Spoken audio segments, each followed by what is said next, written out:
Hi, James from EngVid. I've had a little to drink. Oh, hold on. Sorry, James from EngVid. I had a little to drink from my friend Mr. E. Today we're going to do bar talk, and why it's very important, you know what you're getting. So let me tell you a little story, okay? I was sober when I started this video, and then, Mr. E invited me out to a bar. He said it's on me. I'm not a rich man, but I'm a smart man, so I said, sure, I'll go with you. So, we go to the bar, and he said, you know what? It's cheaper to get a pitcher than it is to buy a glass of beer. And I went, that's great. So he goes up to the bartender, and he says, bartender, barkeep, he said, what's on tap? What's on tap? Well, the bartender said, well, what can I get you? Bud, Blue, X, Amsterdam Light, whatever. Mr. E, pardon me. So Mr. E said, sure, but I've got my own drink. And it's my own creation. It's 2 parts beer, 1 part vodka, 1 part you don't need to know. Okay, so it doesn't matter. He brings us back. I'm sitting at the table. I drink it. After 2 seconds, I'm moving around like this, about to fall, because this drink was really potent. Terribly potent. You can see the worm was here. I got intoxicated in about 5 seconds. The police had to call. And you know what? The bartender said, hey, dude, you're cut off and take the worm with you. Long story. Now, this is bar talk, because in Canada and many places across the world, we use a lot of the words I've given you, all this vocabulary, to explain or express things. And today, I'm going to let you into our secret world. Shh. So you can socialize and improve your English. So let's go back to the beginning. What did I say? I said I was sober. Well, if you don't have any alcohol whatsoever, which is this, okay? You don't have any of this, you're going to be sober. No alcohol. I have no alcohol in my body. Now, here's the good thing. When you go to a bar, you want somebody to say to you, it's on me. What that means is they are paying. Now, if you say these magical words, it's on me, you're paying. Please take this from your vocabulary. You're always going to go, who's paying? It's on him. Great. He's paying. Okay? So sober is the first word, no alcohol. So when you're driving, you should be sober, really. It's on me. Somebody's paying money, right? Whoever says that, they're the one who's going to pay.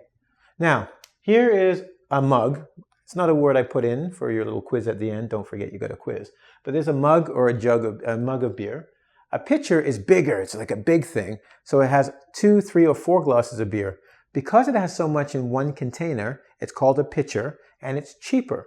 So you can go to a bar in Canada and go, I want a pitcher of beer, and they'll give it to you, and it will be cheaper than buying bottles. Remember the bottle I showed you?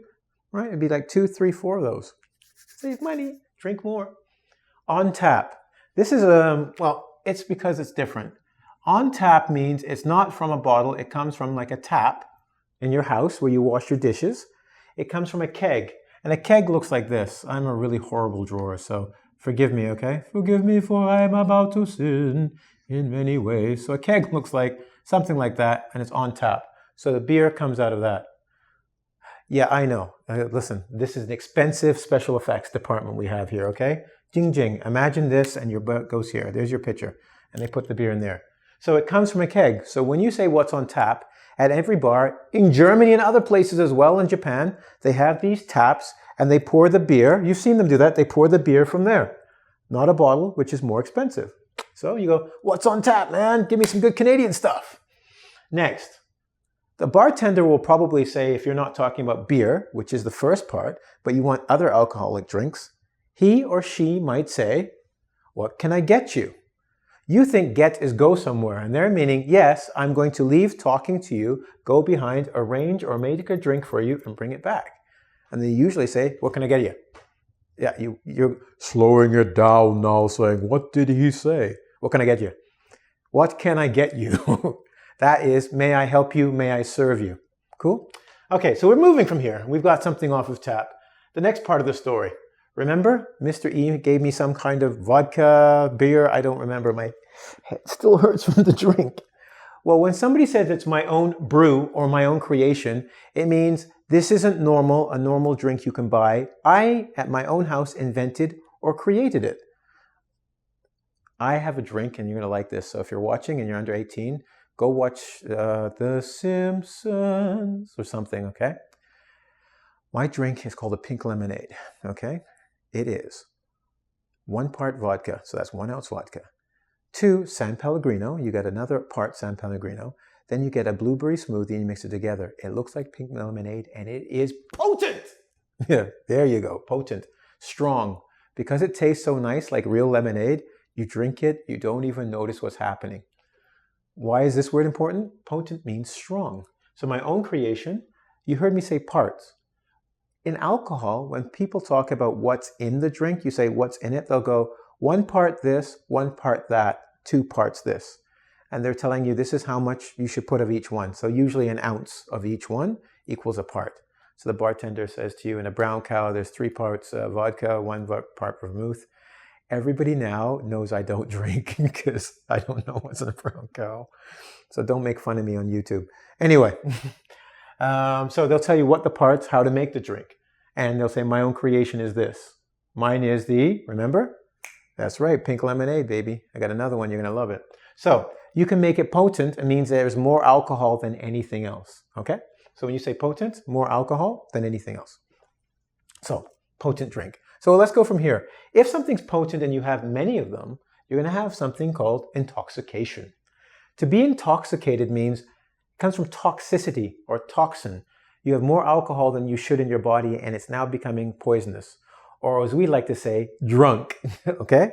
If you're intoxicated, the word we use normally is drunk.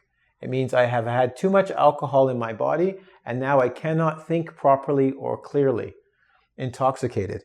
Now, do not drink and drive or be drunk while you're driving your car or intoxicated because the police will stop you.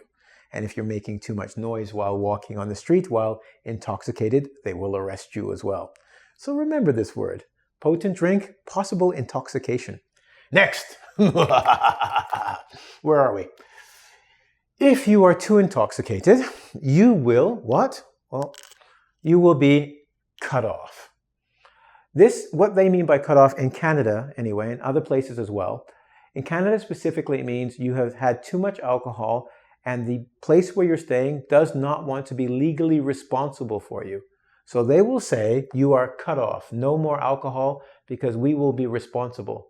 They might even say, give me your car keys so you cannot drive. Serious stuff, friends. Now, in other places, if you cause trouble, like you get into fights or you talk to the girls like, hey baby, what's up? They will cut you off real quick. Cut off and get out. Now, I've got one more thing I got to tell you. These are,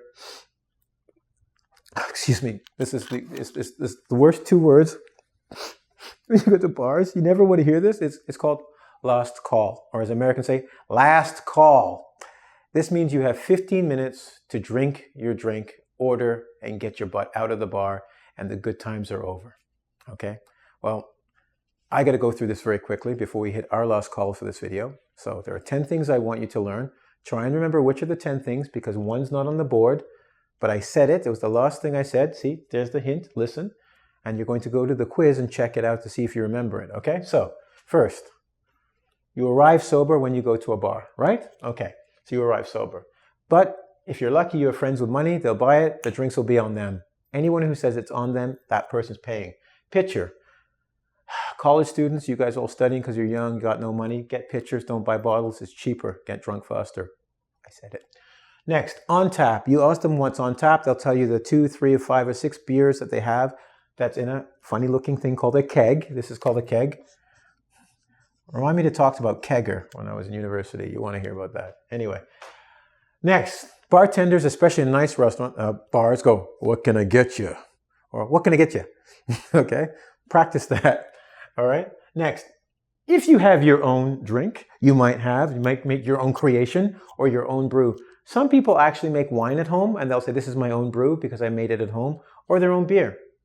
Welcome to Canada, eh? Okay? Parts. When they say what parts, what's in there? How much liquid, alcohol, water, seasonings, flavors, whatever, right? Hops. How many parts? Finally, you drink too much, especially if it's strong, it's potent, it'll be potent. You'll get intoxicated, or the common word is drunk. See my worm? Drank, intoxicated, fall down, flat. Now, that's why we said here, you got to cut off the worm, okay? So I've done a quick review. Hope you remember all this. Go back to the story at the beginning, see how much of the story you understand from the words, and Oh, sorry, it's last call. I got to get going. My beer's waiting for me. So, last call for me, son. Oh, before I go, www.EngVid, where Ing stands for English and Vid stands for video. That's the commercial break. So go there, www.engvid.com. I'll see you. We have like 7 other people. I don't know. We're all going for a drink after this anyway. Take care. Got to get me some cold frosty